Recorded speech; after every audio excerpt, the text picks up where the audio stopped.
ഈ തെരഞ്ഞെടുപ്പിലൂടെ മോദി സർക്കാരിന്റെ സ്വേച്ഛാധിപത്യത്തിനെതിരെ വിധിയെഴുതണമെന്ന് സിപിഐഎം നേതാവ് എസ് രാമചന്ദ്രൻ പിള്ള.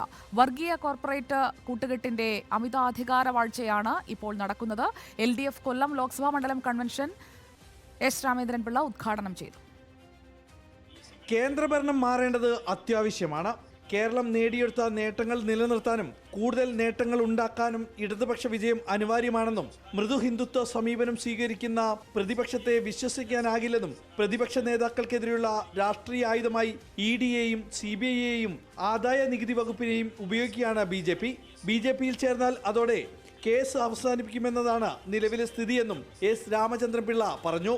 അങ്ങനെ പ്രതിപക്ഷങ്ങൾക്കെതിരെ കാലുമാറാൻ തയ്യാറായുള്ള ചാഞ്ചാടുന്ന നേതാക്കന്മാർക്കെതിരെ BJP ഒരു ആയുധമായി എൻഫോഴ്സ്മെന്റ് ഡയറക്ടറേറ്റിനെയും സെൻട്രൽ ബ്യൂറോ ഓഫ് ഇൻവെസ്റ്റിഗേഷനെയും ഉപയോഗിക്കുന്നുണ്ട്. പകൽ സമയത്ത് പഞ്ചായത്ത് പ്രസിഡന്റും രാത്രി നാടകവും ഒരുമിച്ച് കൊണ്ടുപോയ പിതാവിന്റെ മകനാണ് താൻ. സിനിമ അഭിനയവും രാഷ്ട്രീയവും തനിക്ക് എളുപ്പത്തിൽ കൊണ്ടുപോകാൻ സാധിക്കുമെന്ന് ഈ 7.5 വർഷം കൊണ്ട് തെളിയിച്ചിട്ടുണ്ട്. 1748 കോടി രൂപയുടെ വികസനങ്ങൾ മണ്ഡലത്തിൽ വരുത്തിയിട്ടുണ്ടെന്നും മുകേഷ് പറഞ്ഞു. വികസനങ്ങൾ 5 കൊല്ലത്തെ വികസനങ്ങൾ ഞാൻ തൊട്ട് കാണിക്കാം.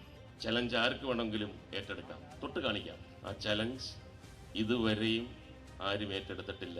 ഇന്ന് 7.5 കൊല്ലം കഴിയുമ്പോൾ 1748 കോടി രൂപയുടെ, സാധാരണഗതിയിൽ ഇങ്ങനെയൊക്കെ പറയുമ്പോൾ പലരും ചുമ്മാ ഭരണകക്ഷി എന്ത് പറഞ്ഞാലും എതിർക്കുകയാണല്ലോ പ്രതിപക്ഷത്തിന്റെ ലക്ഷ്യം. മുന്നോട്ട് വരാം, പക്ഷെ ഇതുവരെ ആരും വന്നിട്ടില്ല. മുൻ മന്ത്രി കെ രാജു അധ്യക്ഷത വഹിച്ചു. കൺവീനർ കെ വരദരാജൻ, CPI ദേശീയ എക്സിക്യൂട്ടീവ് അംഗം കെ പ്രകാശ് ബാബു, മന്ത്രിമാരായ KN Balagopal, J Chinchu Rani, CPIM ജില്ലാ സെക്രട്ടറി S സുദേവ് എന്നിവർ പങ്കെടുത്തു. റിപ്പോർട്ടർ, കൊല്ലം.